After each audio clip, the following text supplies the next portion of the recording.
Lawrence-Serbin of Hemp Traders and the Riverdale Hemp Company. Thank you so much for being with us on Hemp Barons today. All right, you're very welcome, Joy. Pleasure to be here. It is just always so wonderful to have you. Obviously, you are just an absolute icon and decades-long pioneer in the hemp space, the number one purveyor of hemp fiber and hemp textiles in North America for over 25 years through Hemp Traders. And now, of course, you have formed Riverdale Hemp Company and have already made your way into the Guinness Book of World Records. We are so lucky to have you, brother. Let's get right into it because there's so much to discuss, and we have the benefit of your advisory lessons today as well. So let's jump right into first. What is going on with Riverdale Hemp Company? And then we'll move back into Hemp Traders. All right. Well, what's happening here at Riverdale Hemp Company and up in the Central Valley of California is very, very exciting. I mean, the most exciting thing that's happened to me since I've been involved in the hemp industry. And it's basically two separate events have been going on. The first is for all these years I've been involved in hemp, this is actually the first year that I've been growing hemp.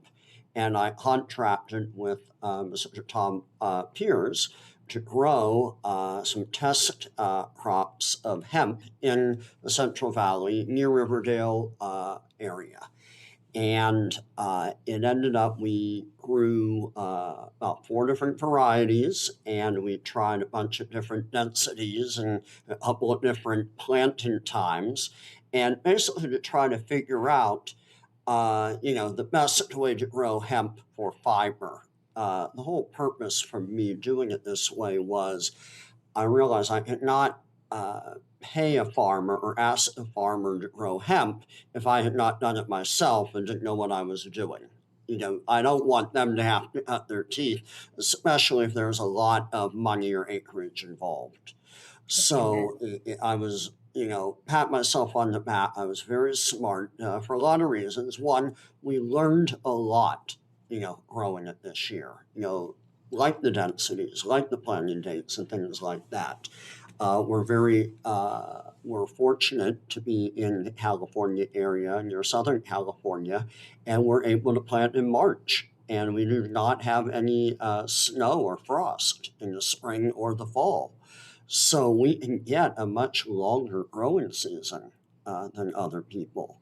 We also factored in, since water is not by rain in the Central Valley, everything is by irrigation.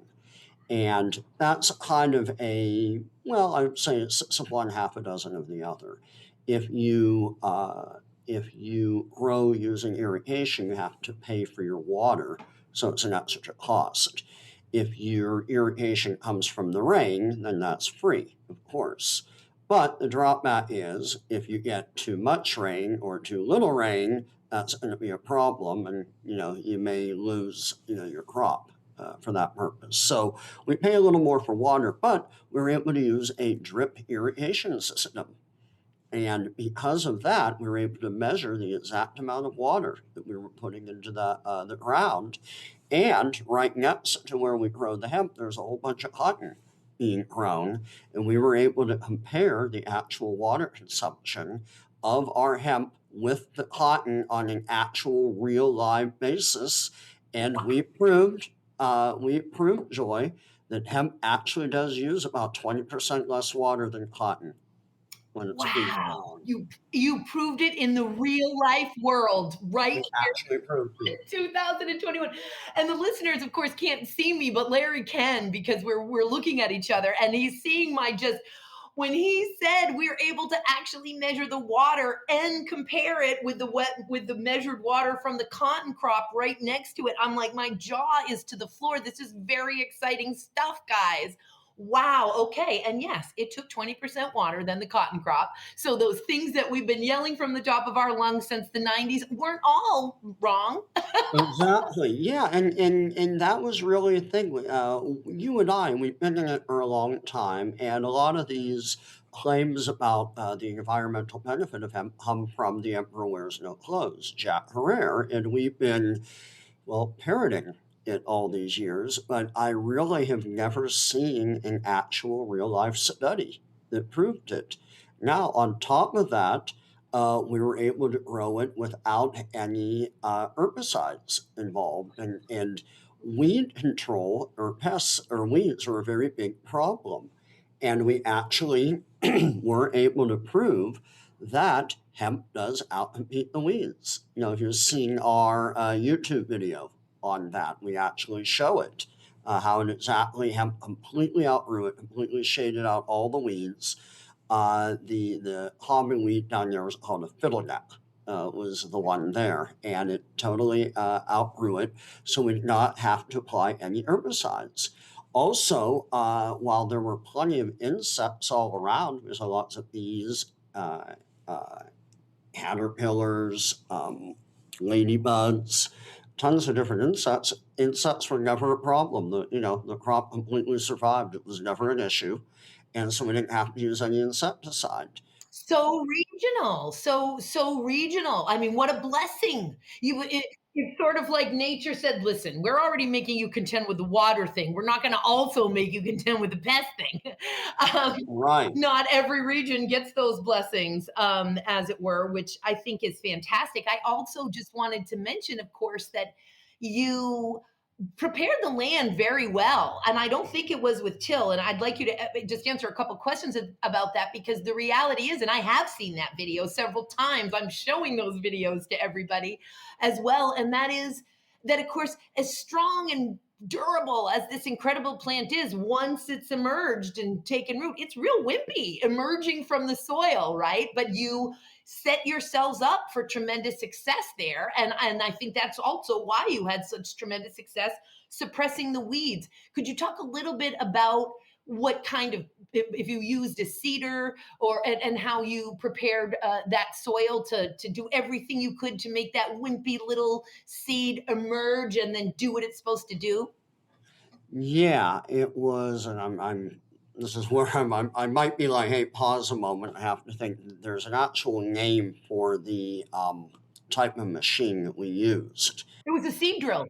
Seed drill. Yeah, that was it. Yeah, sorry. I'm Oh, not. good. No, no, no. That's why you got Tom. And by the way, my next question to you, because it's such a fascinating story to me, is about Tom. And that's exactly why you make such wonderful partners, brother. Right. Well, we used the seed drill, and then certainly I made every effort to look up all the literature on how to grow it. And I also reached out to a few people who had grown it and asked if they had any tips. So, one of the biggest tips was shallow planting, no more than about maybe a quarter inch in the ground. Certainly, I knew we needed sandy soil, so we made sure we had sandy soil where we were. That was really it. We put it in the machine, and we did not know the machine had settings like from like 1 to 10, but it really didn't mean anything because different crops have different seed sizes. So it just controlled the opening, where the seeds would come out. So we weren't sure even the first time around exactly how hemp was going to fall through it. And on top of that, different seed varieties had different seed sizes. Of the hemp, as you probably saw the hemp nut that we had earlier. That was 8 times the size of the other hemp seeds. So, that affected it as well. The weight you have to buy, and what you're going to get out of it when you start planting it. So what we did was we actually were very careful. We weighed, we knew we had a 50-pound bag. We poured it in, had the machine go through, then vacuumed out all the remaining seeds, and weighed it, and then knew exactly what we had gotten onto the land. I see. Smart. So smart. And of course, unlike hemp extract varieties and even hemp grain varieties, hemp fiber varieties are planted very densely. Having said that, Correct. it's Yeah. you're still having to research the proper density for your crop, for your everything, for your Right. Yeah. We went with all the different densities. We were pretty much between, I think, about 50 to about 200 pounds per acre on different trials. Wow, excellent. God, the stuff you researched and learned this year, and we're obviously so successful at that. And we're going to get to that awesome success piece in a second. Can we talk for a second about your relationship with Tom Piers? I was so blessed to have been able to meet Tom with you, of course, when we got to reconnect at the Southern Hemp Expo in Raleigh. Fell in love with Tom. He's just such a wonderful guy, obviously, incredibly experienced farmer and processor in the cotton crop. Tell us a little bit about how this union came to be. All right. Well, I first met Tom. He and I were both on the California Industrial Hemp Advisory Board. Both, it's funny, we were both asked by other people to be on the board. It was neither of our ideas to do it, but we were on the board. I became the chair of the board, and I was representing the Hemp Industries Association, and Tom was representing a farmer. They one of the seats had to be held by a farmer. So we And met. let's just make sure the listeners know that that was the California Department Food and Agriculture Industrial Hemp Advisory Board, a very big deal. Continue, and thank you for letting me interrupt. Right. Yeah, it was part of the the California Department of Food and Agriculture. So we met that way, and at that time, even I think this was around 2017. I think when we first were on. Oh, I didn't know that. Okay. So it was a 3-year thing that we had to be on it. So we met, and he told me that he worked for a farmers co-op that owned a cotton gin, and that they were milling cotton. So at one point, he did, back then he did invite me over, and I saw the gin. He showed me everything, and I thought it was very interesting. But even then, in 2017 and 18, we still couldn't grow any hemp in California. We were on the advisory board, and the laws were passed, but we had not. The Department of Food and Agriculture had not come out with the registration. That was kind of what we were working on, how to put that together. And Tom and I got a first-hand look at the speed of government. And I remember it well. Oh my God. yeah, so what happened was the very first registrations didn't come out until I think it was like May of 2019. It was like right at the last minute of, when, hemp had to be in the ground. So I had no plans in 2019 to grow any hemp at that point. Of course, we know what happened in 2020. Uh, Consequently, going back to, I think, even 2018 and 2019, I had seeds that I was selling. I had fiber seeds that I was selling. And even back then, I had been giving them away to various farmers to encourage them to grow hemp for fiber, so I could see what would happen. And I even with one of them signing little contracts and agreements with me, I probably had maybe half a dozen farmers, agreed to grow it. And at the end of the season, none of them grew it. Either, they never put it in the ground, or they put it in the ground and then just kind of left it, and didn't do anything with it, let it just go right to seed. Nobody harvested anything, no one took pictures. So I Oh realized. wow. So sad. But that and not uncommon. Just an interesting way it unfolded. Yes, no, in the hemp industry, Yeah. yeah, that's not uncommon. So, of course, like many times in my life, I had to say, if I want something done, I got to do it myself. Yeah, It'll be on our tombstones, brother. right. Of course, we know that, 2020, ended up being very unusual. And also in 2020, I was very much working on my Hannah Row Hemp Board, which I won't get into, but that was more foremost on my mind. Of course. So by the end of 2020, I realized that there might be an opportunity to grow in 2021, and I began to call around. And I think I happened to call Tom. I think it was me who called him. I don't remember if it was he who called me, and then I brought it up. But we had I'm like, hey, would you mind growing hemp if I provided the seeds? I pay you. The thing was, I was like, I will pay you to grow the hemp for me, and he agreed. And we went down there. We had a meeting, and we figured out how much we were going to grow, and how much it was going to cost, and everything. And we took it from there. And then, of course, I imported the seeds, and we got our first seeds in the ground on March 5th. Wow. Because in Southern California, it's no problem. Right. Wow. Exactly. I did not realize that was a March 5th planting. Amazing. Okay. And before we get into the cotton gin story itself, let's talk about the crop that you grew with Tom this year. What do you have to report on that? All right. Well, I mentioned a couple of things. No pesticides, no herbicides that we needed. But in all honesty, we had the drip irrigation system, and we did add some kind of a liquid nitrogen fertilizer to that. And that's one of the Yeah. things that we used to say, and it doesn't take any inputs. But no, if you are growing for commercial purposes or for some purpose other than a hobby, yes, it does like nitrogen. And if you have nitrogen and any type of a nitrogen deficiency, you're going to need to figure it out. Obviously, cover crops with nitrogen fixing crops such as alfalfa and legumes works great, but otherwise, hemp needs some nitrogen. So you used a little? We use it a little bit, so the crop was not quote organic.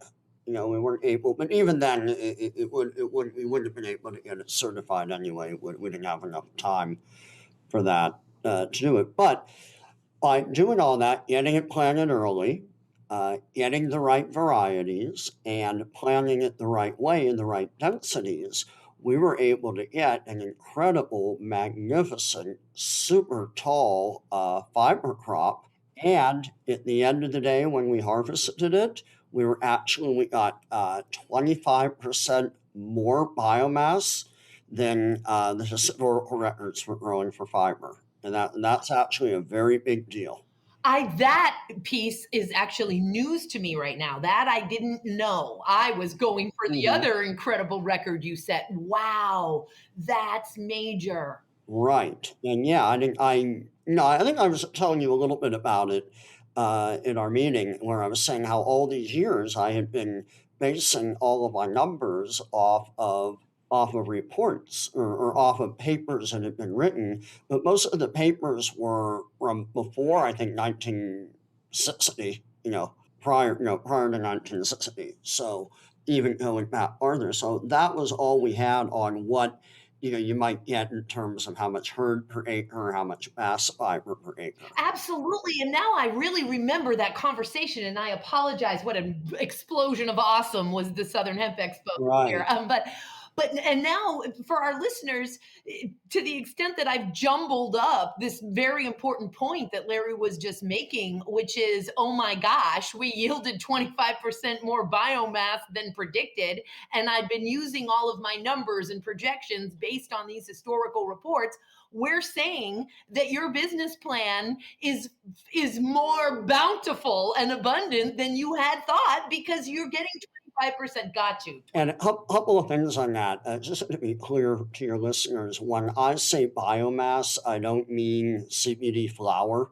I mean the total weight of all the material that's grown, just stalk, leaf, everything. All right. The plant material is called, we call it biomass, and our Right. dictionary is all of that plant material is the biomass. Exactly. Exactly. And I think, and that definition is actually more accurate than flower material. Call it biomass. Yeah. We're trying so hard to get everyone's terminology straight, and it is fascinating and that's why in these conversations you kind of be like, okay, in this conversation, our dictionary is this. So, Right. So when you take that, what happens is you have this, weight. You harvest it and it's green. So first of all, there's a lot of water in it. So right off the bat, 70% of that weight is water. So when you dry that out, you're going to lose 70%. Then once you get that dry biomass, 25% of that will be basset fiber or long fiber or basset fiber. 75% of that is going to be the herd. And that's just the easy breakdown. It's, maybe a little more, a little less, but that's just the easy layman's terms to break it down of what you get. But you make the point, and my point also, if the farmer is getting 25% more product per acre, that makes the product technically 25% less money, than it'd be sold for if you were going by it. So it allows the hemp fiber market to be open to more industries, or more industries to be open to hemp fiber if the prices are more agreeable, if it makes more economic sense. Feeding that supply chain, connecting those dots, making it happen like you've been doing for nearly 30 years. Right. Amazing. It also means a better profit for the farmer as well. In fact, we worked it out. Yeah, the other thing we accomplished was we were able to figure out the exact detailed farm costs for growing fiber hemp in California. And everything together, it's basically going to cost about $1,427 per acre to grow fiber hemp in California. And that's assuming that you're going to do, that would maybe be that includes like rent of the land, or land costs is included in that, and also paying for water is included, so irrigation. So if you already own your land and don't have that, or you're going by rain, it's going to be lower. Wow. And was there labor cost in there? Or? Well, what it is you have the labor of things like preparing the land, seeding it, and then at the end you have somebody has to come in, and we chopped it down with a sickle bar, and then we had it baled up into square bales, which were then brought to the factory. Got it. Just such valuable information. And now tell us about the very unique size of the hemp that you grew and the record that you've created in this first attempt in the United States of growing this fiber hemp. Right. Well, you're right. There were actually two records that we had. One was what we grew. We got, as far as I can tell, the greatest yield per acre. Although, I should probably contact Innis and see if they'll take that one as well. Exactly. Exactly. That one's not as visual.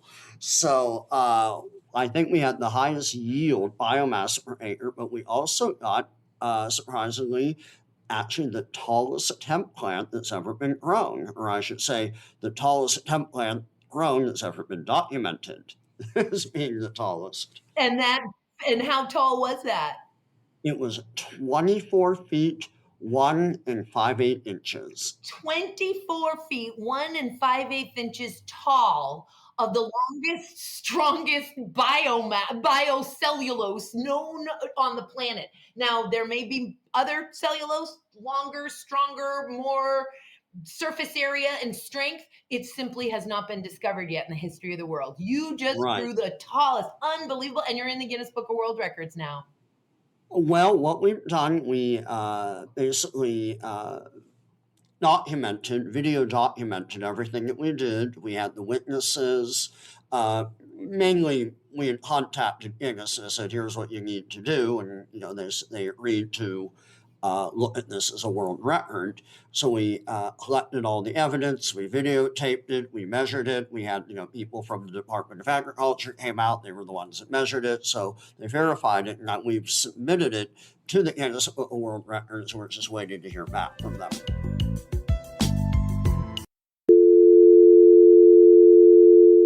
This is a sound that cannabis companies hear when they try to place an ad on Facebook, Twitter, or Google.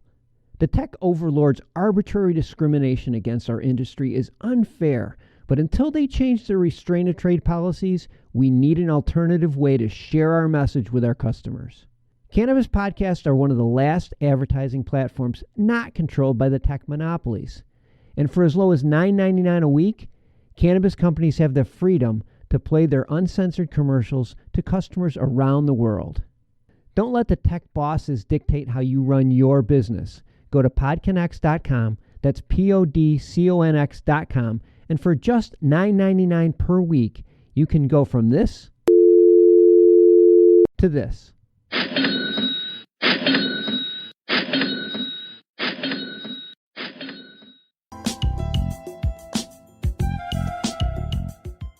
So fantastic. And let's also just listeners, if we could think for a moment of all of the things that we use trees for. And by the way, trees aren't even the best cellulose out there for most of the things that trees do. And we know how valuable trees are, and we know how long it takes to grow trees. And we're talking, how many months did it take for you to grow a crop that essentially can grow 25 feet tall and do what trees can do? How long did that take you? I would say that it is a 5 to 6 month crop. So, it's probably tall enough and big enough in about 5 months that you can begin to start harvesting, but you can let it go all the way to about 6 months. And right at about 6 months, at least we found out, it then started to flower. Just amazing. So fantastic. Yeah, it did not flower until the end of September, which was very surprising. Really interesting. I wonder if that's a photo period situation. I mean, we're learning all the time. You're out there in Southern California. Yeah, it is a photo period situation, but these were Chinese fiber crops, and I've been to China many times, and I've been there during the period when they're harvesting it, and I've always been there at the very end of August, and at that time, it was starting to flower. So this basically was about 4 to 6 weeks, flowered 4 to 6 weeks later than what I saw in China, which means that, or whatever, maybe it's our latitude or what, but that means we had a longer growing period, which meant, bigger, taller crops, more biomass harvested. Wow, just incredible. And now let's talk. So Tom was growing cotton. Tom was a farmer. And Tom again had access to this cotton gin. Tell us that discovery and story and how you're feeling about your discovery. Oh yeah, this is, my God, absolute luck. Tom, we met on the board. We began to talk. He, began to grow for me. But Tom was a part of a growers co-op, a cotton growers co-op, and they owned a cotton gin. And of course, the cotton gin, the purpose of that is to take the cotton and remove the seeds out of it. That's all the cotton gin does. So California has quite a long history of growing cotton, but over the years, that amount has declined, slowly but surely, smaller and smaller. So in order to survive, the farmers got together, they formed a co-op, they owned the gin. The gin will gin the cotton for the farmers. The farmers then sell the cotton, get the money for it. The gin then sells the seeds, and it gets the money for that. So that, I thought that was interesting. So the gin actually made all of its money just from selling the seeds that they collect from the cotton. Fascinating. Did not realize that at all. Yeah, I never knew that either, until I started working there. I didn't know the margins were so low that's how it kind of operated. God, welcome to farming.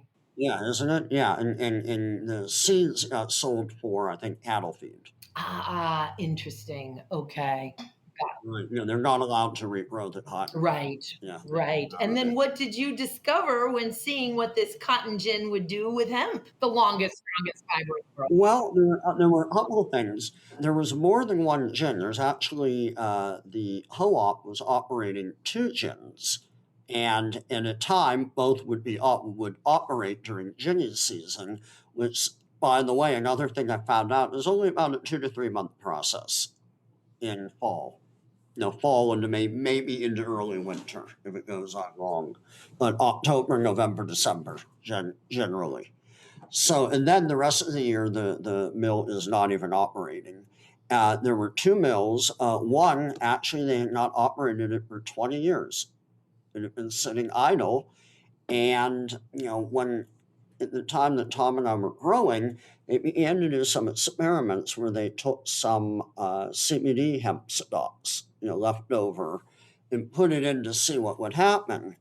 And they showed it to me a few times, and I looked at it, and I wasn't very impressed. One, because fiber from a flower crops isn't that good for fiber anyway. And they had only done one process. It just looked like it was shredded up, like they put it in a hammer mill or something. So after we grew our crop, we chopped it up, baled it up, And we brought that to the factory. They're like, okay, let's try that. So they put that in. And against my belief and even our engineers' belief, we ran it through and it actually decorticated the hemp, and it decorticated it beautifully in there.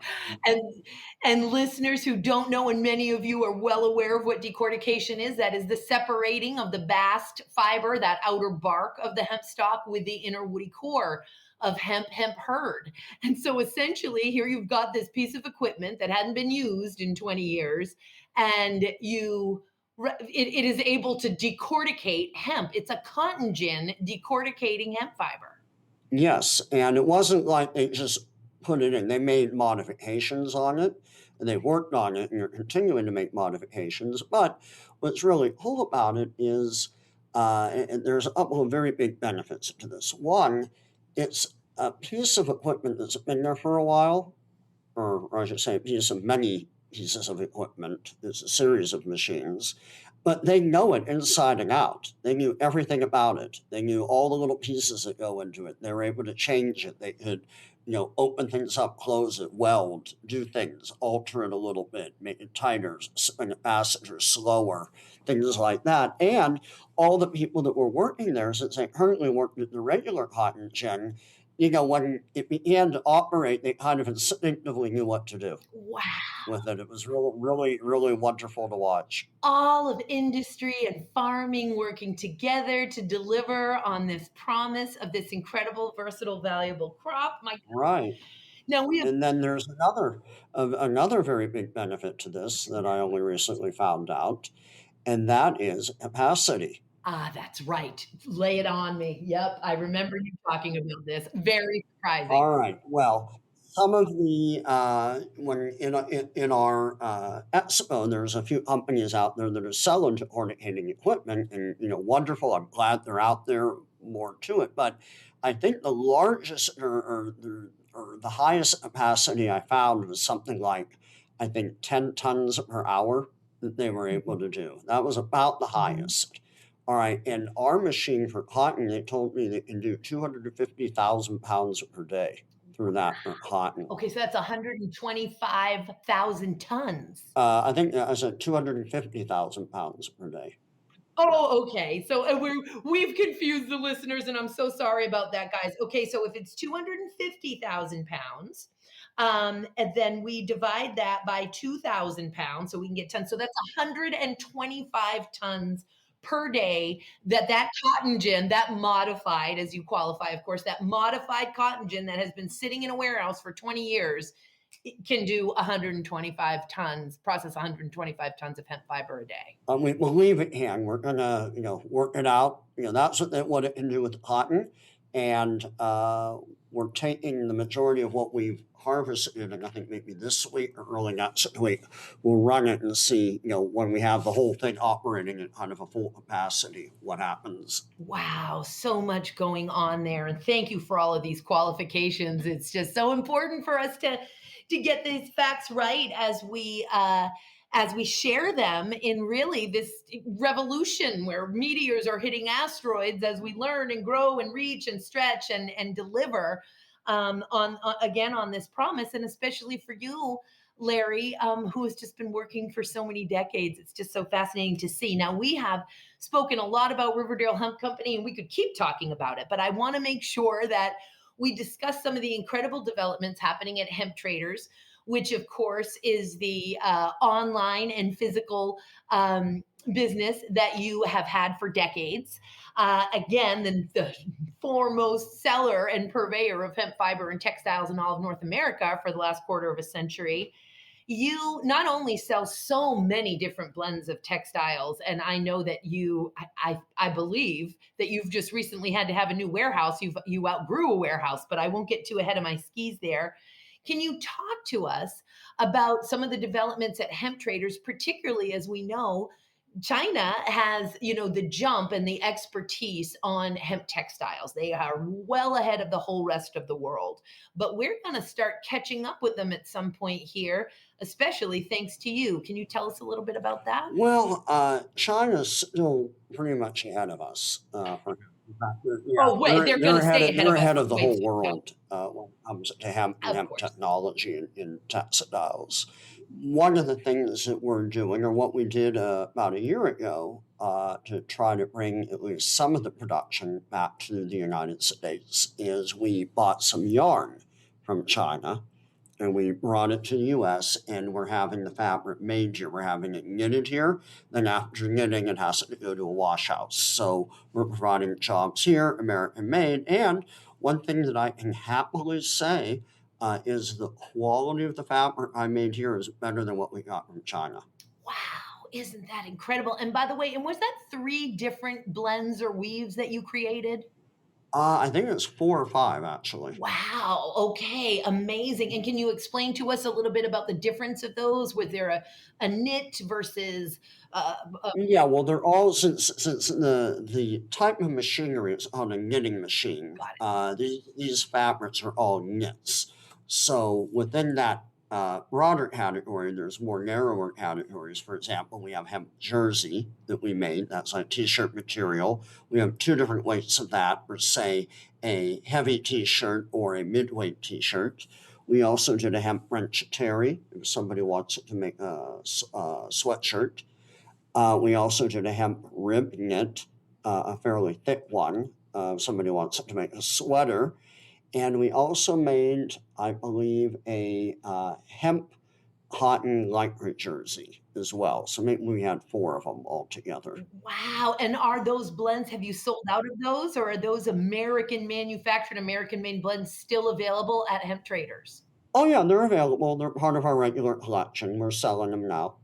We're just having more made right now. Yeah, we started the program last year, and we've had them. We've been selling it all through 2021, and we were even getting more made because we sold out of what we originally made. Oh, I just love hearing it, absolutely, and wanna make sure that folks know that in addition to those American made and apparently even more superior quality than when we import them pre-made, blends, of course, Hemp Trader sells. I guess I don't wanna overspeak and say hundreds, it's just that it's endless, it seems, the weave. We're around 100. Yeah, we have around 100 different fabrics that we sell. Wow. And to getting back to your original question, that's one thing. We're knitting some fabrics here, although it's only a small part of what we sell.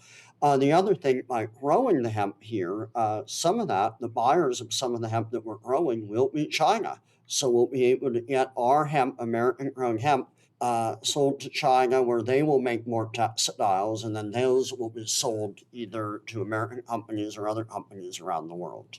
And explain to me why, just in terms of the shipping, the carbon footprint, et cetera, why would China have interest? Are we that amazing that China has interest in transporting that heavy crop from America to China, considering how much they grow?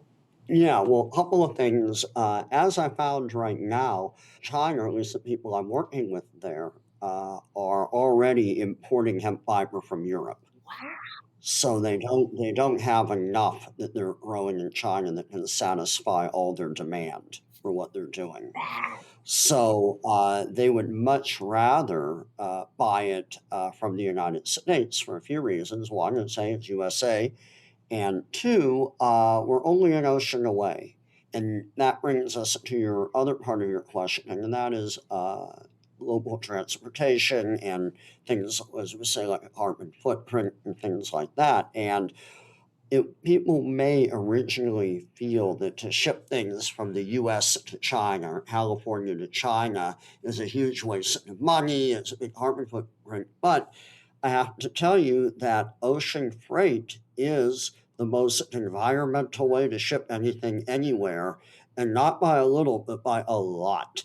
Like a lot. It is the most inexpensive way to ship anything and has the lowest carbon footprint. So just putting something on a boat in California, sending it to China by boat is cheaper than me sending it by truck from LA to San Francisco.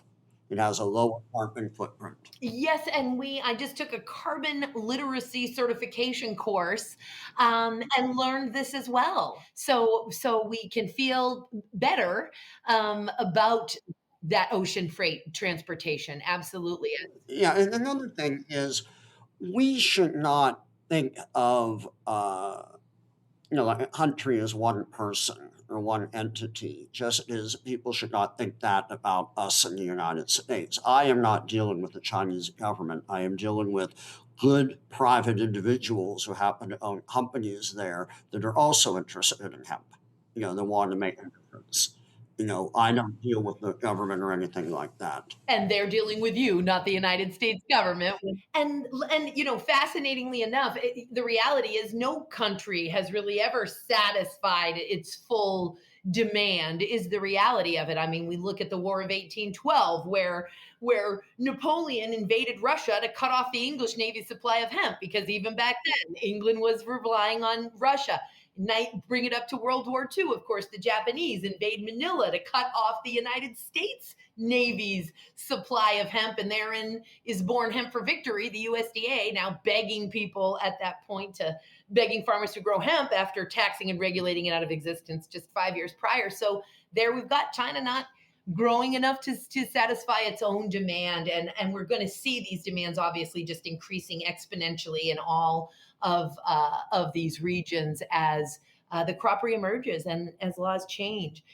Let's talk about the hempcrete materials. As you know, of the thousands of products that can be made with hemp, and they're all so amazing and wonderful, hempcrete remains my favorite. I absolutely love this mold, rot, pest, and fire resistant construction infill.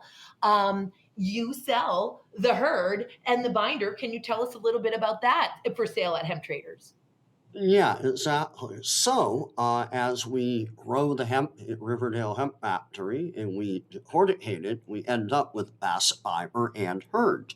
Well, we also set up a little machine at the Riverdale Hemp Factory next to the decorticating equipment, and this is able to grind up the hemp herd.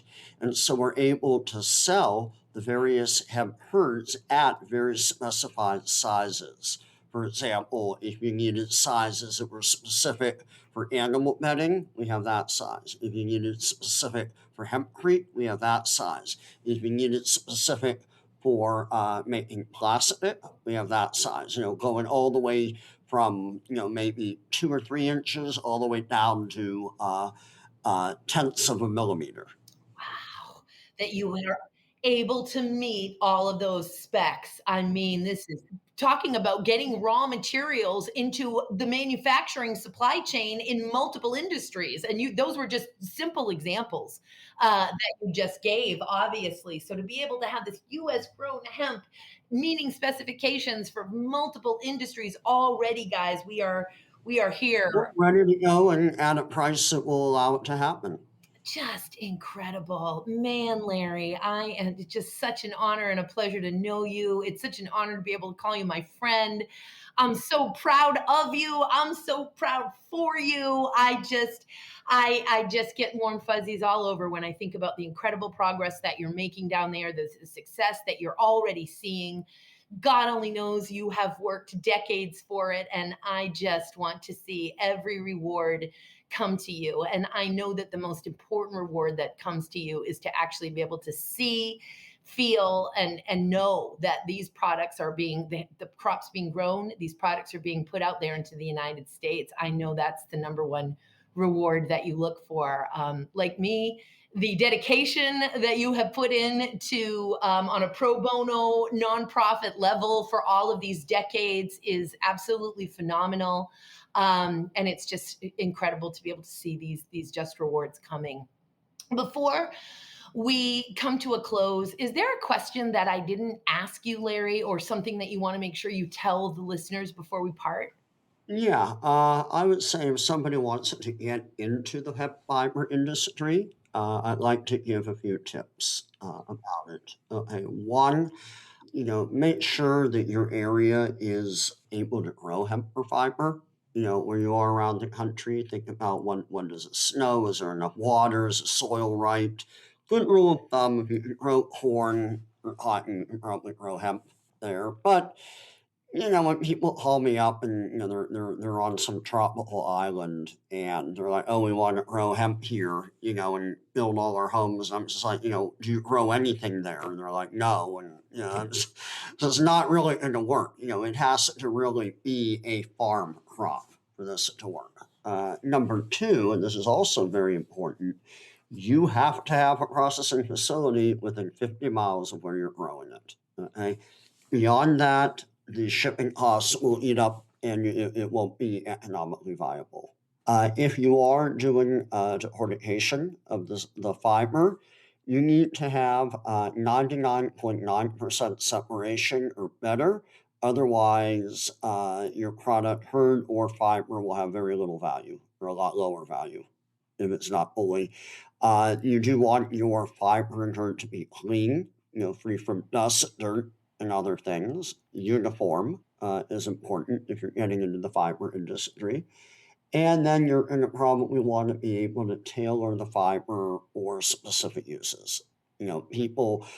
Everyone's going to want something a little bit different depending on what they want to do with it.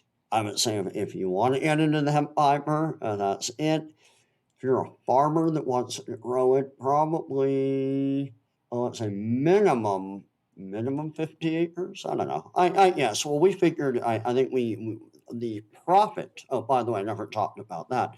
The profit for a farmer to grow hemp or fiber in California will be $1,600 per acre. It's pretty major. Yeah, exactly. That's competitive with other crops like cotton that are being grown there. Wow. Okay. Amazing. $1,600 an acre. Yeah, profit. It's just incredible. Thank you for all of those tips. Man, is it so important to make those choices. And I know you hear from folks as I do that, they've just been inspired by hemp and they want to grow it and they want to do 3D printing and manufacture textiles and make t-shirts. And so all of those important things. And the good news for everybody is it's the wide world of hemp is so huge that if you are inspired by hemp, plug in, you're going to find your path because there is something in the hemp industries for absolutely everyone. Just need to find it and go about it strategically and wisely. Larry, I can't wait to have you back on again. I'm really excited to get down there to Southern California. I want to see that cotton gin and visit with you folks and the hemp twins. And I'm just so excited to see you down there. But until we have you back, on Hemp Barons again, from Hemp Barons, thank you so much for sharing your knowledge, your experience, and your joy with us. All right, no problem. My pleasure, Joy. No problem sharing you. Wishing you everything wonderful, brother, and thank you again. All right, take care.